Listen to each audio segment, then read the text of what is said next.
Good morning, people and pipettes. I'm just going to pause. I'm watching Richard Inman, so we know where this story is going to go. Like I say, good morning, people and pipettes. I hope you're all well and good, and I hope you're fucking safe, because this country has now gone beyond its limits. It's your madman. Coming to you. I'm watching this for second or third time now, so I've been watching it, catching up on bits of information since about 8 o'clock this morning.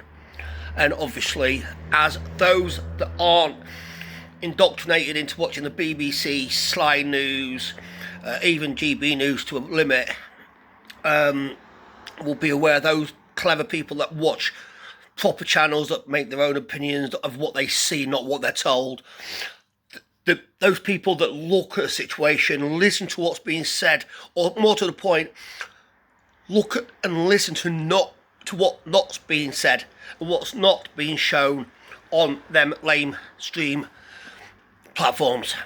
I am obviously talking about the attempted, and I'm going to word this wisely because of YouTube being almost as soft as everything else. The attempted separation of a head from a body, shall we put it that way, in Northern Ireland about 10:30 last night, I think, from what I've just caught up. Like I said, I'm just catching up on little bits and bobs. I don't have a lot to say. I very rarely, especially these past couple of weeks with everything that's gone on with the young man Henry Nowak in Southampton, and the police treatment of him, the police treatment of the protesters, the police treatment in general down there. I've not been lost for words. And I'm lost for words. I'm not lost for words up on the incident in Belfast.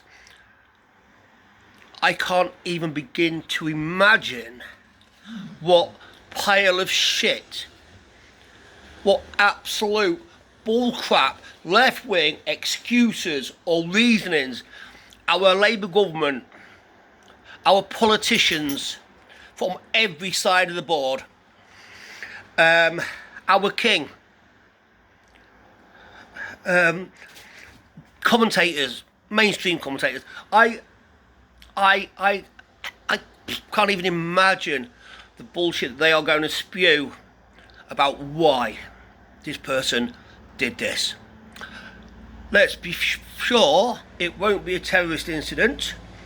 It'll be an isolated incident. There'll be no reason to worry. There'll be a bigger police presence in the community.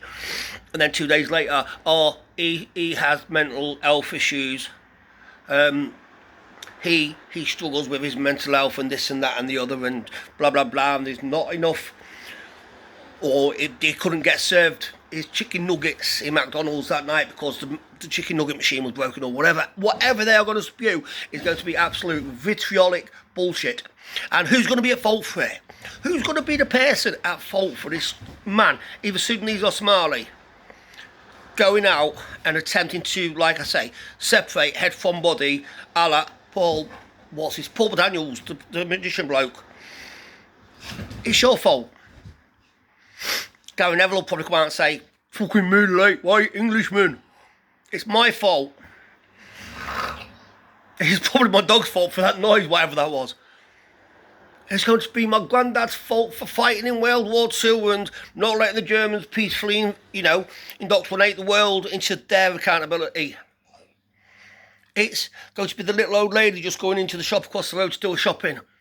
She's probably got a Union flag or St George's Cross somewhere in her backyard, probably not even on display. It's probably locked up in a box because she's too scared to fly it. But because she's got it, she's going to be at fault for this attempt.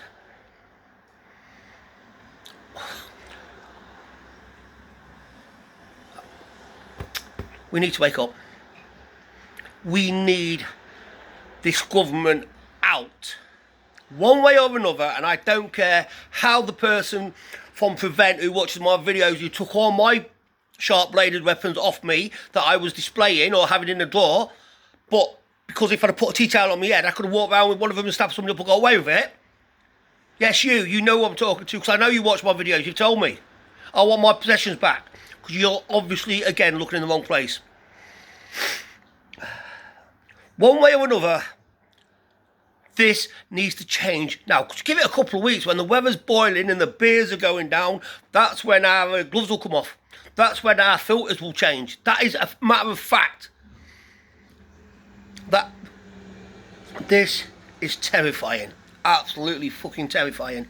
And if it's not solved peacefully very soon, then I personally believe, and this is not a matter of fact, this is not the general opinion of the public, this is my opinion, this is what I see. As I said, look with your own eyes, listen with your own ears. I genuinely think that if this is not dealt with very, very soon peacefully, then there will be no chance of peace. There will not be any more plaudits of don't look back in anger, let's talk to the communities, we'll give them this. If this isn't peacefully solved very, very soon, I'd bet my bottom dollar that peace is out the window. Anyway, that's enough of a Tuesday morning rant. For me, that's my day set up to go out and be absolutely pissed off at the world. So, as always, take care.